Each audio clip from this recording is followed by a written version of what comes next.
Whatever you think is a permanent part of your life won't last forever. Period. Somewhere on an Italian mountainside we found the sad proof of that. There's a broken city where families lost everything. After a decade of neglect, hundreds of homes sit empty today in varying states of deterioration. What happened here? The houses still contain all the possessions, which shows that families had to flee from their homes overnight. It didn't matter if you were rich or poor. It affected all of them equally. Almost 1,000 people used to live in the city, and now it's a ghost town. Life can change in an instant. Yeah, it is hard to believe, but every single building of this remote mountain town has been abandoned. Well, actually, people are not allowed to live here anymore. It is just too dangerous. The personal belongings here were not left behind by choice. People still own them, but they are not allowed to return and retrieve their items. Even though there are empty roads and derelict structures, you can still get an idea of how life must have been in the former flourishing community before it all changed.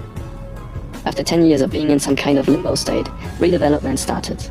It might not look like it at first glance, but many of these buildings could collapse at any moment. However, people should be able to return in the future. Rebuilding has begun from the entrance of the village, and it is planned to head towards the historic city center during the next few years. Let's take a look around.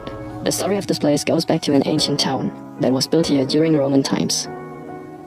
But actually, even before that, people were living here. It has been home to man for 3,000 years. What was intimate and private is exposed today. It's quite tragic what happened here.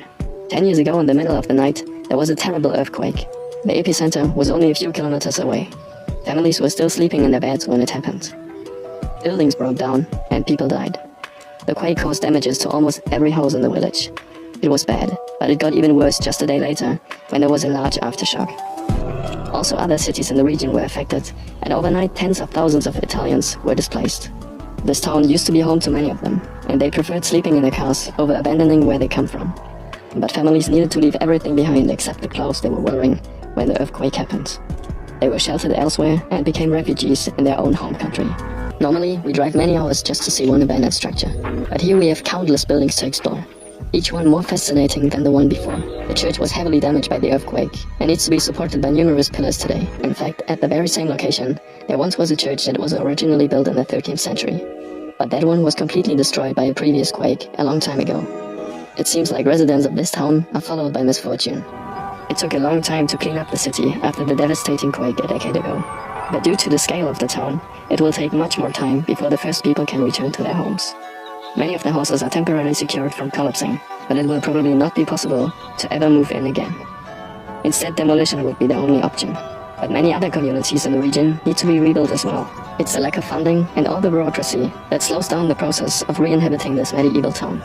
So we are wondering, if people can finally return one day, will this still be their home? After all that time, life has changed dramatically. They are residents in other cities, own new houses, and their children might have their own families by now. For many people, there is no reason to move back here ever again.